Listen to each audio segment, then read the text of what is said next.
Hi everyone, hope you're doing well from wherever you're watching this channel, depending on your time zone. Now, Ruto has raised so many questions during the National Assembly General Meeting in the New York about Africa and all the complaints he could raise. First of all, 54 nations being part of the United Nations, but they have no any permanent seat at the UN. Something that is disputing. And of course, many will agree with him that Africa should have a seat on the table where serious issues is being discussed and decided, rather than having people deciding on our behalf. So this is one of the complaints that he is raising in that meeting. You cannot claim to be the United Nations while disregarding the voice of 54 nations. It is not possible. Africa is no longer willing to wait on the margins of global governance while decisions about peace, security, and development are made without our understanding, without our perspectives, and without our voice. Africa's exclusion is not only unacceptable, unfair, and grossly unjust, it also undermines the very credibility of the United Nations, this organization. Africa dominates most of the Security Council agenda, provides some of the largest contingents of UN peacekeeping forces, and bears the heaviest costs of instability.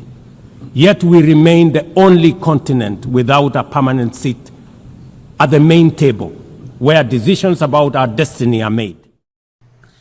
Now, Ruto went on and even brought in his own proverbs to say that UN was not created to take humanity to heaven, but to save it from the hell. Now, a lot of discussions. Then the issue of Trump also came in when Trump came to address the issue of the climate change. Something that he does not believe in, something that he believes it is a con, something that is disputing. This goes against what Ruto has been championing. Because if there is anything that Ruto has been pushing for, then the issue of climate change is one of his flagship policy. Something Trump has referred to as a scam. Trump was speaking right in the UN General Assembly in the presence of William Ruto.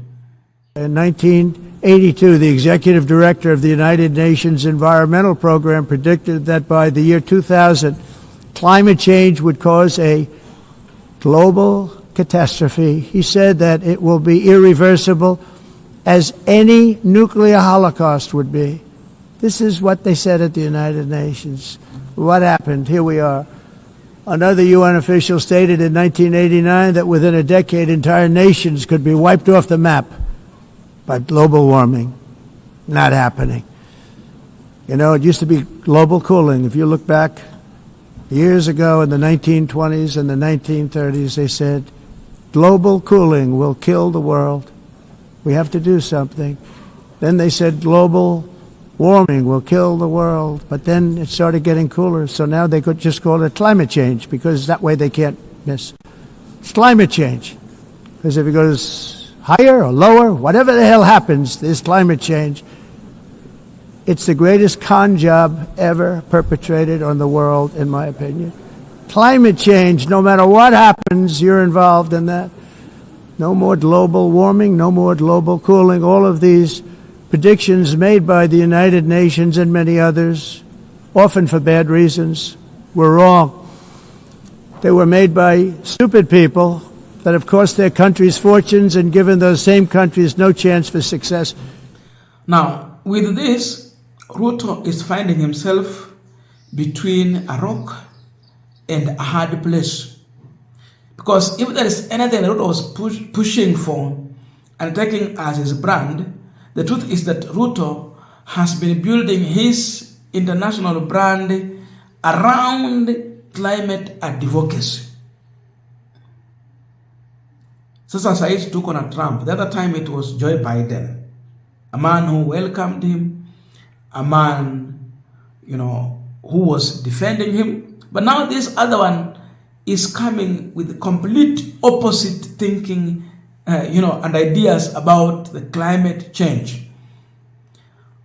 It was not long ago, Ruto was in the US speaking on the issue of climate change. Then in 2023, Ruto hosted the inaugural African Summit in Nairobi, where about 30,000 delegates attended, and more than 24 heads of state also were in this meeting addressing the issue of climate change. So hizi anafika huko Trump anasema this is a con game. But he was in the US pushing for that agenda. Imagine how and where it leaves William Ruto in the UN Assembly.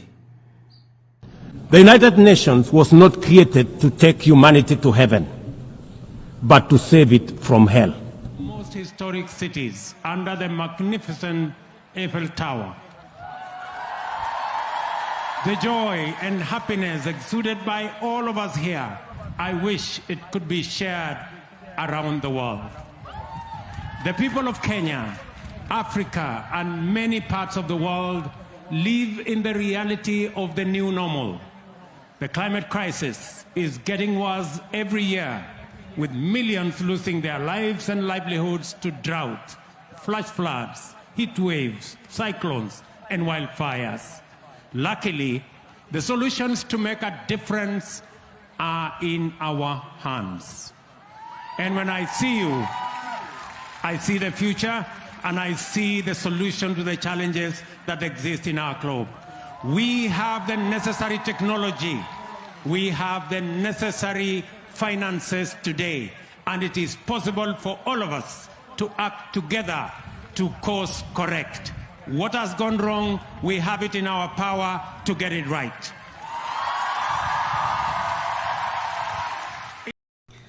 Now, I want us to continue with the panel discussion, but before we go deep into that, I have a quick and humble request.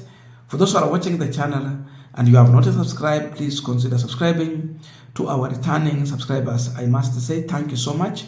And again, to all our viewers, please give this video a thumbs up. Again, allow me to use this opportunity to give a general shout out to all our channel members. Thank you so much for those who have subscribed to the channel membership. You can join the membership with as little as $1, $2, $5, $10, continuing even up to $100. That is one of the ways to support us. And I think it will help in a big way. So thank you so much. And back to our discussion.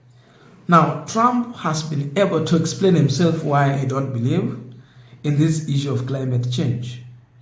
He has talked all the way from global cooling to global warming, and now the change to climate change.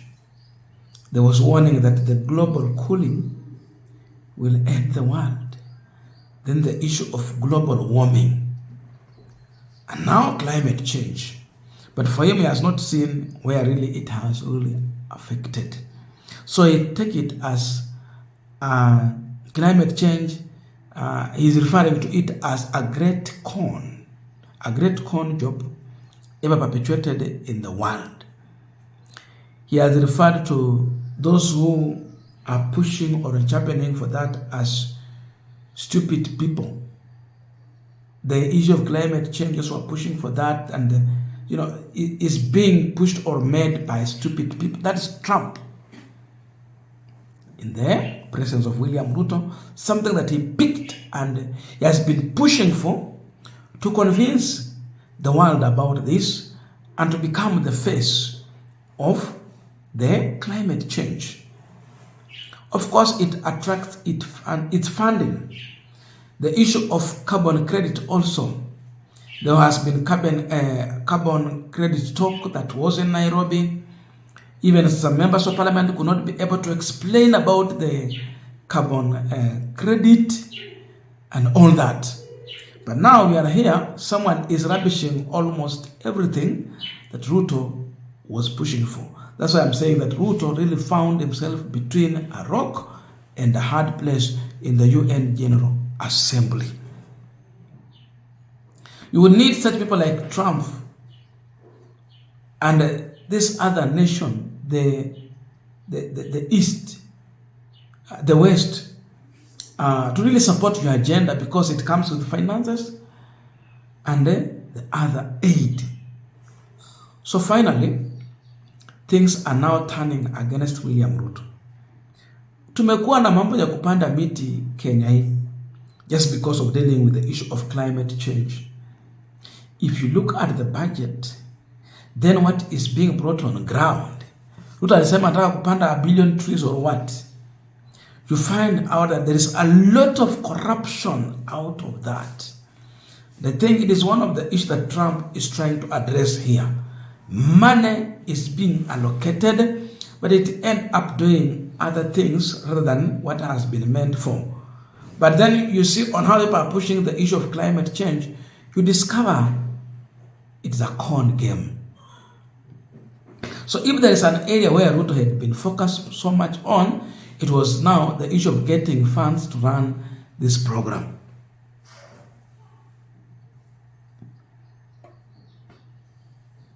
Now, everything is being rubbished. So, he will have a hard time to challenge Trump and win the public trust from the global community on the issue of climate change. Because then the focus of people will be on how they are using the resources meant for the climate change. How are they using it? Can they really account for that? Or it's just being misused? It ends up in people's pocket. But then that is the situation that Ruto has been able to meet, and many more challenges. There is a lot to say, but please let us meet in the comment section to continue with the discussion. Thank you so much, and see you in our next video. But please remember to subscribe, like our video, and share it to the other platform.